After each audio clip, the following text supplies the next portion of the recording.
Buletin Titik 6 Januari bersama saya Mimi Azira Abdullah. Assalamualaikum dan salam sejahtera.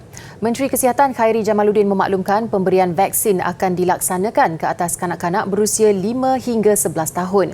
Justru Badan Bertindak Imunisasi COVID-19 Kanak-Kanak atau CITFC ditubuhkan dan akan dipengerusikan timbalannya Datuk Dr. Nur Azmi Ghazali. Pemberian dos vaksin jenis Comirnaty itu dijangka akan dibuat di sekolah. DCA juga telah meluluskan penggunaan vaksin Pfizer bagi kanak-kanak berusia 3 hingga 11 tahun. 5 hingga 11 tahun. 5 hingga 11 tahun, ya. Dan kita akan umumkan nanti saya dalam perbincangan dengan pihak Pfizer berkenaan dengan jadual penghantaran. Dan hari ini kita telah tubuhkan CITFC. CITFA dulu adolescent, CITFB adalah booster.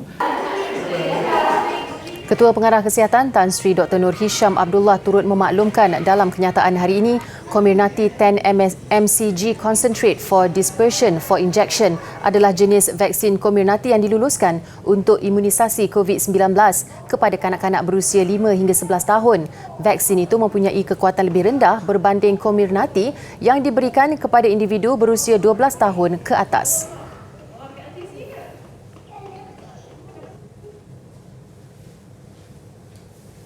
Sementara itu, Pfizer menjangkakan keputusan terkini ujian klinikal vaksin COVID-19 yang dibangunkannya bersama firma BioNTech bagi kanak-kanak berusia bawah 5 tahun akan dikeluarkan menjelang April. Kajian itu sudah diubah untuk memberikan dos ketiga kepada sesiapa yang berusia bawah 5 tahun sekurang-kurangnya 8 minggu selepas vaksinasi terakhir mereka.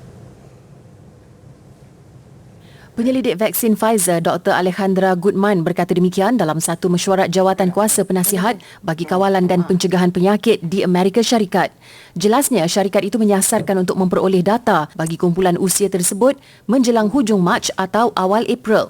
Syarikat itu juga sedang mengkaji dos ketiga vaksinnya bagi kanak-kanak berumur antara 5 hingga 11 tahun, 6 bulan selepas dos kedua mereka. Baiklah, pendaftaran dan pengemaskinian Bantuan Keluarga Malaysia BKM 2022 sudah boleh dilakukan secara bersemuka atau dalam talian bermula 1 hingga 31 Januari ini. Pengarah Lembaga Hasil Dalam Negeri LHDN Selangor, Kamaruddin Hashim berkata, BKM 2022 diharap dapat membantu penjaga menampung perbelanjaan menjelang pembukaan semula sesi persekolahan minggu depan selain meringankan beban rakyat Malaysia yang terkesan akibat COVID-19 dan bencana banjir baru-baru ini. Okay, pada tahun ini proses pemberian bantuan ni kerajaan telah mempercepatkan.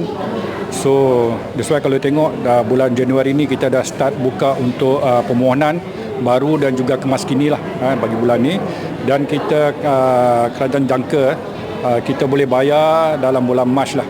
So dengan bantuan ini kita amat berharaplah kita dapat mengurangkan sedikit bebanan kewangan rakyat kita yang terkesan. BKM 2022 memberi bantuan kewangan maksimum RM2,000 dan minimum RM300 mengikut kategori yang ditetapkan. Jadual pembayarannya melalui 4 fasa, dengan fasa pertama bermula Mac 2022 manakala fasa terakhir pada Disember nanti. Walaupun bayaran hanya akan dimasukkan ke dalam akaun penerima bermula Mac ini, penerima yang mempunyai anak-anak masih bersekolah boleh menampung kembali perbelanjaan itu apabila bayaran dibuat. Sekolah pun akan buka dan banyak universiti pun akan bermula lah. So dengan bantuan ini kita haraplah dapat mengurangkan sedikit bebanan kewangan yang. Selain hadir ke pejabat LHDN terdekat, orang ramai juga digalakkan membuat permohonan BKM 2022 dan mendapatkan syarat kelayakan secara dalam talian di bkm.hasil.gov.my.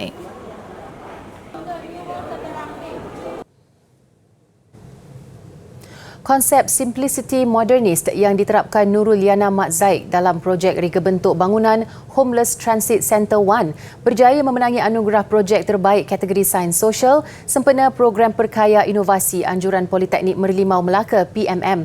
Penuntut diploma seni bina Jabatan Kejuruteraan Awam PMM itu menggunakan pendekatan moden yang menghargai persekitaran warisan. Projek ini dihasilkan Nurul Liana bersama pensyarahnya Izalisa Ahmad. Projek bangunan pusat transit gelandangan kepada penduduk di bandar ini menerapkan teknologi hijau seperti taman di atas bumbung dan dinding kaca sebagai cahaya semula jadi. Ia sekaligus berjaya menarik hati juri. Menurut pengarah PMM Muhammad Hatta Zainal, 59 produk inovasi pelajar telah dipertandingkan yang mewakili jabatan masing-masing. Antara jabatan yang terlibat ialah Jabatan Kejuruteraan Awam, Jabatan Kejuruteraan Elektrik, Kejuruteraan Mekanikal, Pelancongan dan Hospitality serta Jabatan Perdagangan. Program ini selari dengan visi Politeknik iaitu sebagai peneraju institusi pendidikan teknikal dan latihan vocational TVET yang unggul. Sementara itu, anugerah projek terbaik kategori sains fizikal dimenangi kumpulan pelajar dari Jabatan Pelancongan dan Hospitality diketuai Muhammad Khairil Amri Suhaimi yang mengetengahkan produk inovasi The Innovation of Eco Hakiba. Manakala anugerah khas juri dimenangi kumpulan pelajar dari program Diploma Pengurusan Pelancongan yang menghasilkan produk inovasi Acceptance Muslim Friendly Product of 7-in-1 Ibadah Kit.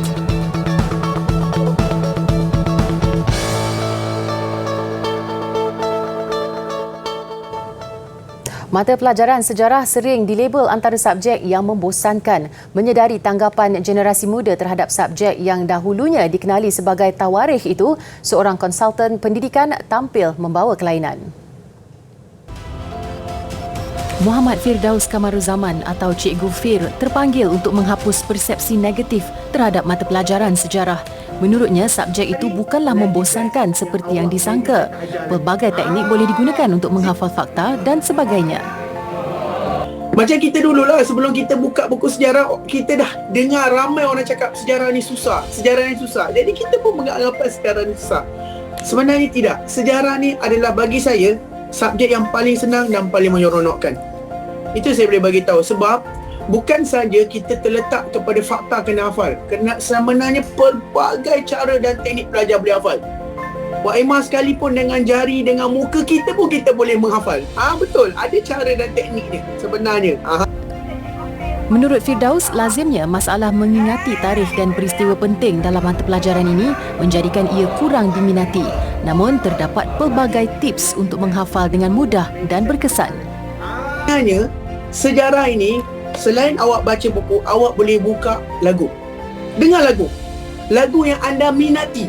Apabila anda dengar lagu, mengikut pemerhatian saya, belajar dengar lagu dengan belajar sejarah ataupun belajar apa sahaja subjek, lagu tu akan bantu merangsang dia seronok. Apabila dia seronok, dengar lagu sambil dia belajar, secara tidak langsung, pelajar tu akan belajar tanpa dia sedar. Waktu tu, sekarang 1 jam lebih, itu adalah pemerhatian saya. Firdaus turut mengadakan kelas dalam talian secara percuma untuk berkongsi tips menghafal dan menguasai sejarah. Program yang dipanggil satu bab selesai 2 jam itu dianjurkan khusus buat pelajar tingkatan 1 hingga 5. Kelas tersebut akan berlangsung pada awal bulan Februari ini dan maklumat lanjut boleh didapati di laman media sosial tertera.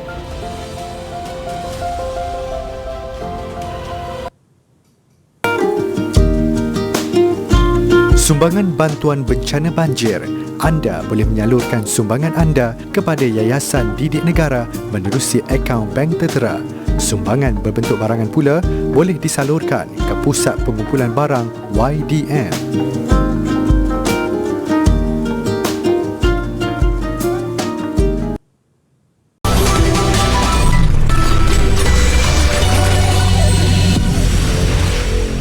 Bertemu kembali. Keadaan banjir di Melaka semakin pulih apabila jumlah mangsa di Pusat Pemindahan Sementara PPS terus berkurangan sehingga jam 6 petang tadi hanya 466 mangsa membabitkan 128 keluarga masih berada di PPS.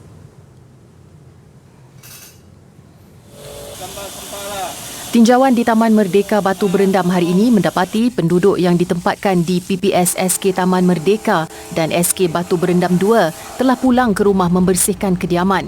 Cuaca panas membolehkan mereka mengalihkan sampah sarap dan sisa-sisa banjir. Beberapa penduduk yang ditemui meluahkan kekecewaan kerana terpaksa berulang kali membersihkan rumah selepas 3 kali dilanda banjir dalam tempoh sebulan. Banjir berulang setiap kali hujan lebat itu turut mengakibatkan penduduk kerugian ribuan ringgit. Justru mereka meminta pihak berkaitan menyegerakan kerja menaik taraf sistem perparitan dan saliran di kawasan berkenaan. Kawasan ni memang dia kena betulkan longkang ni. Longkang semua kena upgrade besar sekali. Besar sekali. akan jadi kawasan seni muda, saya tak berani cakap. Tapi mungkin paras dia sini dengan sea level tak teruk itu. Tapi kalau hujan dalam masa 2 jam, mesti kena. Sebab aliran tak cukup. Aliran keluar ke laut tak cukup. Okey? Jadi, tapi ini cerita untuk perbaiki masalah ini sudah bermula daripada tahun 2006. Kesan dia tu banyaklah. Banyak kita punya peralatan, perabot semua rosak. So, jadi saya minta bagi pihak yang berwajib lah. Pihak berwajib, tengoklah macam mana cara kita untuk selesaikan masalah ni. Banjir ni.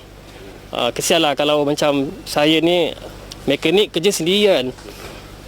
Teruklah kalau macam ni kita nak tukar peralatan semua lagi, kasut-kasut sekolah anak-anak semua bila ada hilang lah. Seorang ahli perniagaan pula terpaksa berulang-alik dari Seremban ke Melaka untuk membersihkan rumah ibunya setiap kali banjir. Ini kerana ibunya yang berusia 86 tahun tidak lagi mampu untuk melakukan kerja-kerja itu. Saya harap diorang bikin apa-apa yang dia, kerana saya bukan expert dah. Saya tolong diorang bikin apa-apa yang dia boleh untuk tempat ni jadi selamat sikit lah. Kerana orang tua tinggal seorang.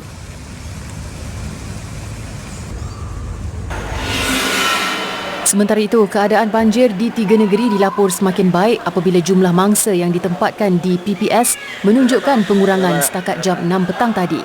Di Negeri Sembilan, mangsa banjir menurun kepada 105 individu, membabitkan 25 keluarga di 3 PPS.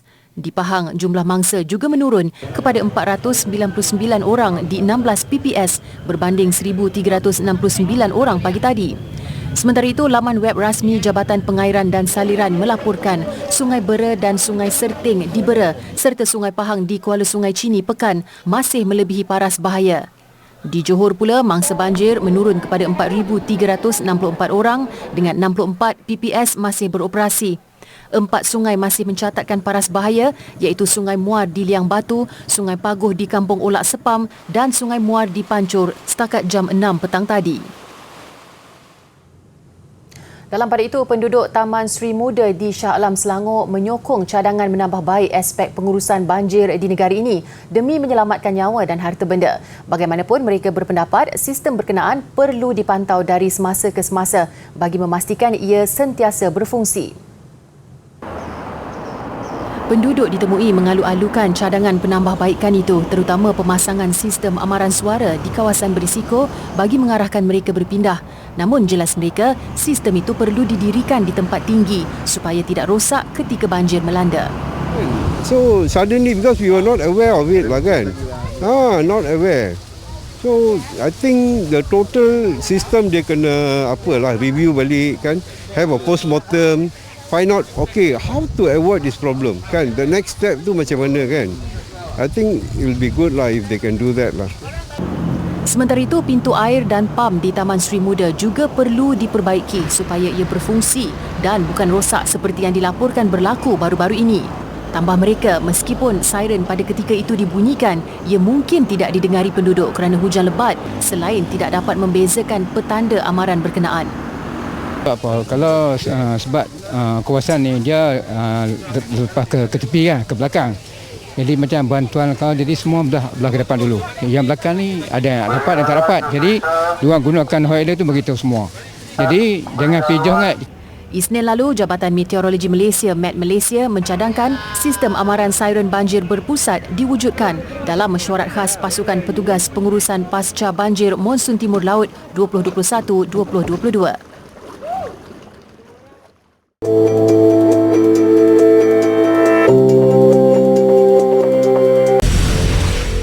Masih bersama Buletin Didik. Polis telah melengkapkan kertas siasatan berhubung kes buli membabitkan 10 pelajar di Maktab Rendah Sains Mara MRSM Sultan Azlan Shah Kuala Kangsar bulan lepas.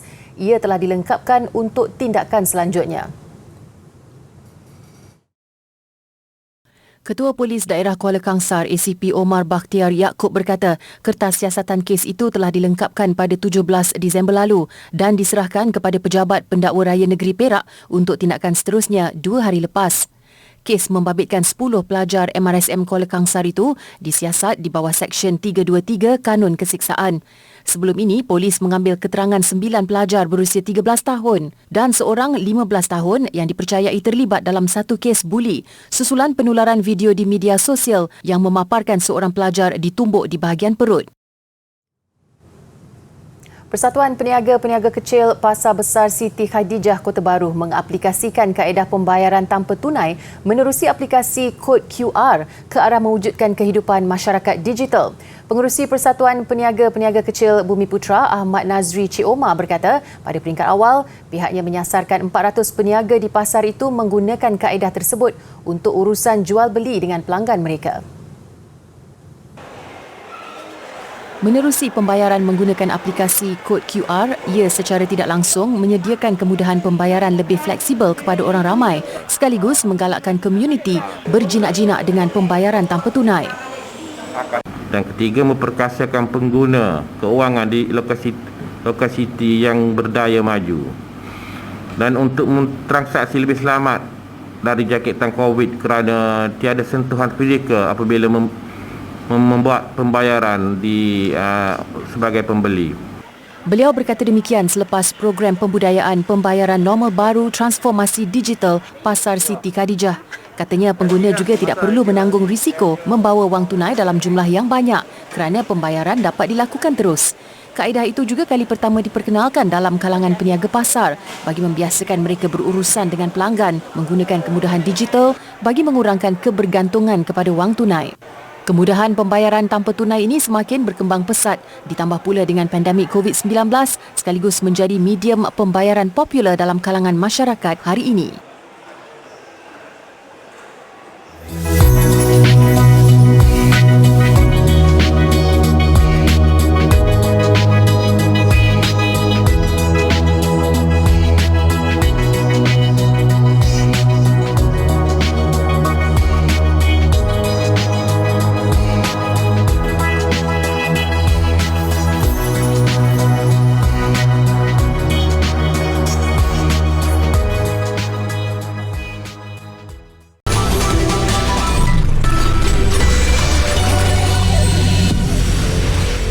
Bertemu kembali, penganjur mengesahkan kerja-kerja untuk Tamasya Olimpik Musim Sejuk Beijing telah disiapkan menjelang penganjurannya bermula 4 Februari nanti.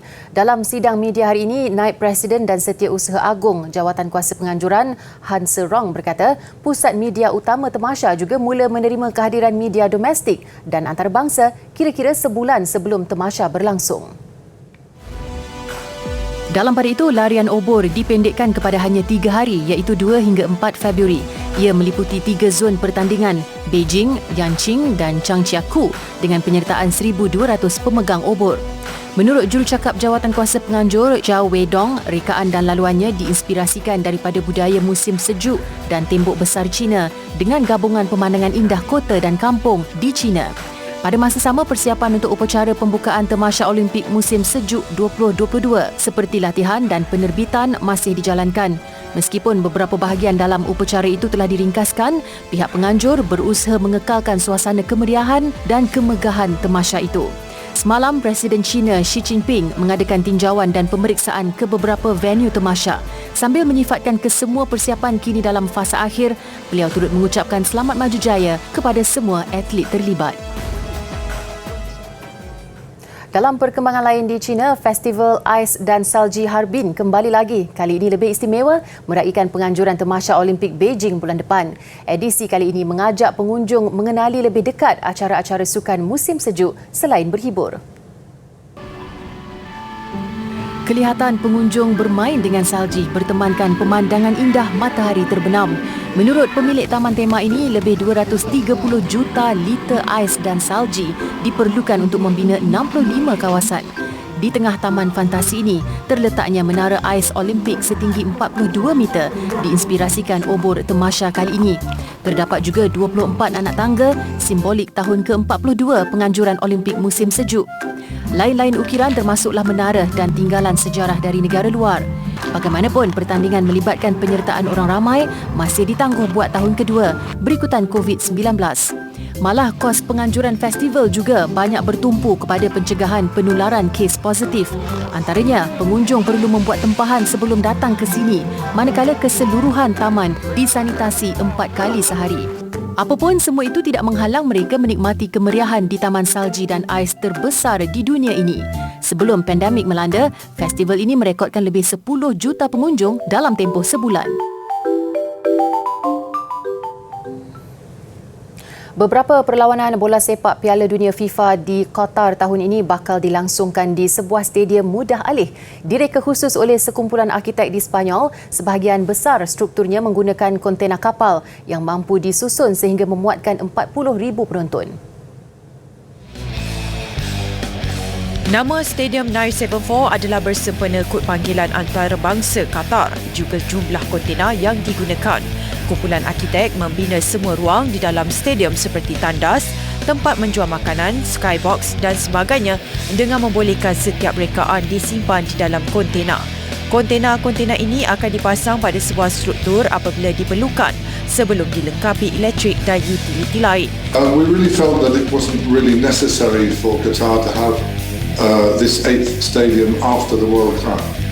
So we decided to take a very radical strategy, which was to see if we could actually design a stadium which was not only dismountable, but was also transportable and remountable in another country, either as a full stadium or as different pieces which could be put together as a variable amount of sports buildings. Kerja-kerja pengangkutan Stadium 974 juga lebih mudah kerana kontena yang boleh dibawa menggunakan kapal. Tiada kata putus dibuat mengenai penggunaan stadium ini sebaik berakhirnya Piala Dunia pada 18 Disember nanti. Namun penggunaannya diharap dapat dilanjutkan ke negara-negara lain.